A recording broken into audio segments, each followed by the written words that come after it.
সবাইকে স্বাগত জানাচ্ছি আমাদের আরেকটি পর্বে সলিডওয়ার্কস এর বেসিক কোর্সের। আশা করি সকলেই ভালো আছেন এবং ভালো থাকে আমাদের কাম্য। তো আমরা শুরু করি আজকের ক্লাসটি। প্রথমে আমরা সলিডওয়ার্কসটি ওপেন করছি, আমাদের সলিডওয়ার্কস 2022। আজকে মূলত হচ্ছে আমরা যে কাজটি শিখব সেই কাজটি হচ্ছে আমাদের,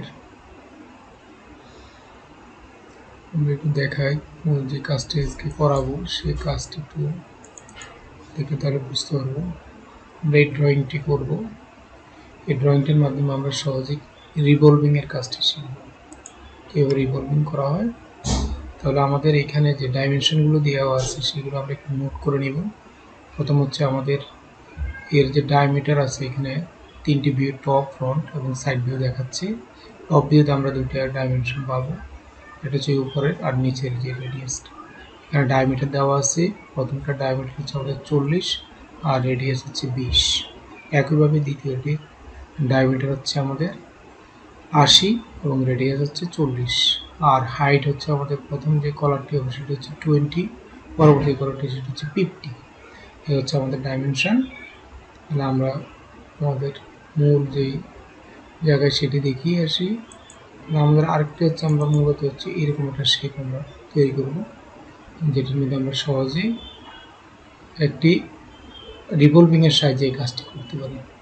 তো ধন্যবাদ সবাইকে ভিডিওটি দেখার জন্য এবং মনোযোগ সহকারে কাজটি করার জন্য। সেই কাজগুলি বারবার করতে হবে, যত বেশি প্র্যাকটিস করা যাবে তত বেশি শেখা যাবে।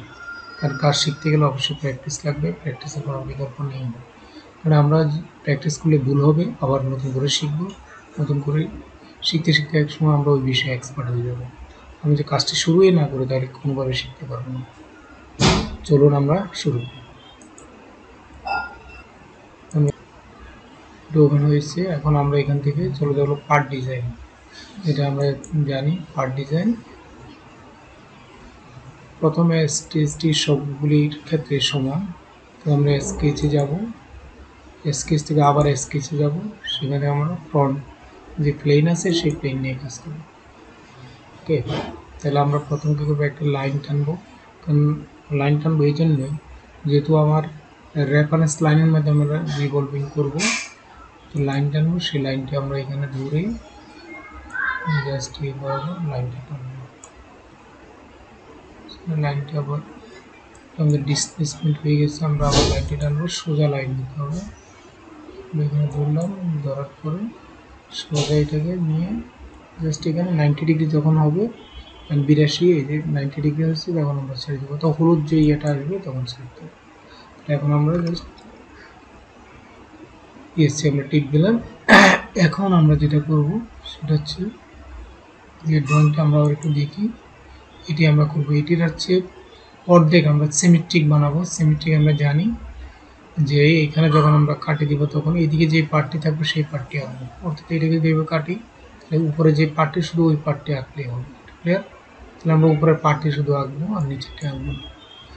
এখন আমরা এখানে কি করব, জাস্ট আবার এই সেন্টারে আসবো, যে সেন্টার থেকে আমরা একটা আনুমানিক একটা ডাইমেনশন দিলাম এখানে, তারপর এটা উপর দিকে উঠলো, তারপর আবার ডায়ামিটার কমে গেল, তারপর আবার উপরে উঠবে, তারপর আবার ডায়ামিটার এখানে আসবে, তারপর আমরা এখানে এসে ক্লোজ করব।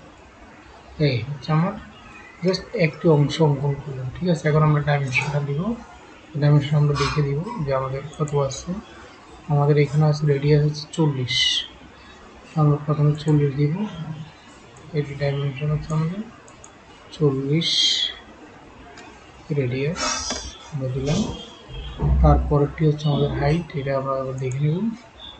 হাইট আছে কত, 20 আছে। তাহলে আমরা 20 দিব এখান থেকে, এটি হচ্ছে আমাদের 20, আমরা 20 এখানে দিলাম।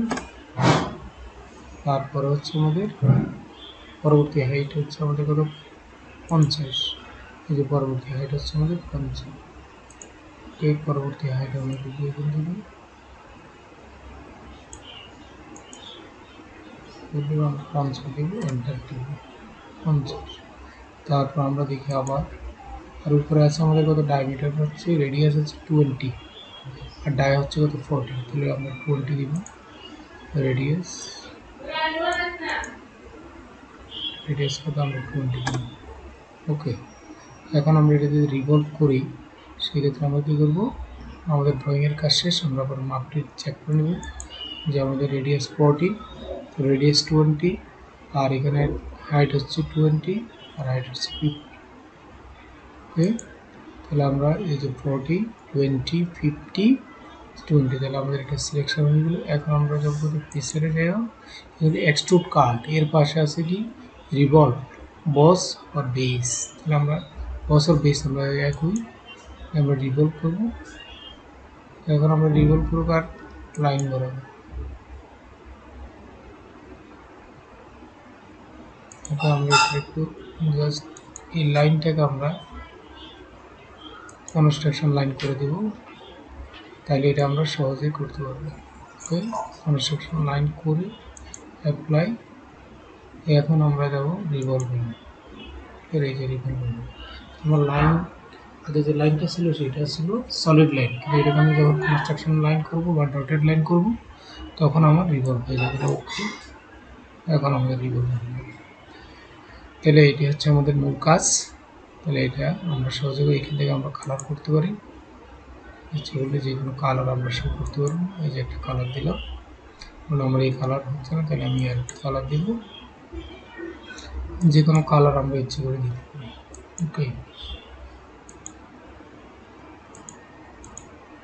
এই কালারটা আমরা দিচ্ছি।